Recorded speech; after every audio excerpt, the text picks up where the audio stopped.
Hallelujah. यीशु के आने से पहले हालात बहुत खराब थे। यीशु के आने से पहले जिल्लत थी। यीशु के आने से पहले रसवाई थी। यीशु ने मेरी और आपकी रसवाई को खत्म कर दिया।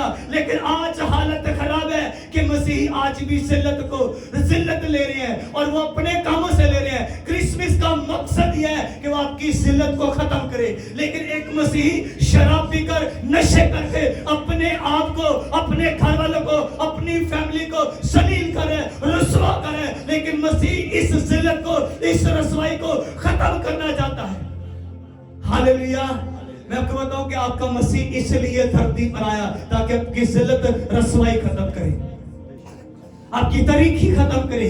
आपके घरों से तारीकी जाती रहेगी, आपके घरों से अंधेरा जाता रहेगा, मौत का डंक खत्म हो जाएगा, मौत का साया खत्म हो जाएगा अगर यीशु आपके घर में होगा। लिखा है कि मजूसियों ने कहा कि जो बादशाह पैदा हुआ है वो कहाँ है।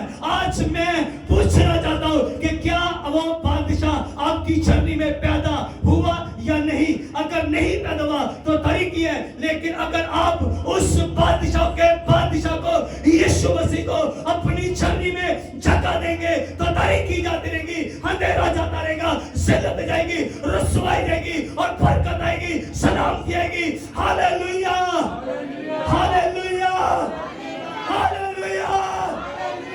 अगर मसीह आज आपकी जिंदगी में पैदा हो गया तो मैं आपको बताऊं आपकी जिल्लत खत्म होगी, आपकी रसवाई खत्म होगी, आपकी हर तरह की शर्मिंदगी, जिल्लत जाती रहेगी।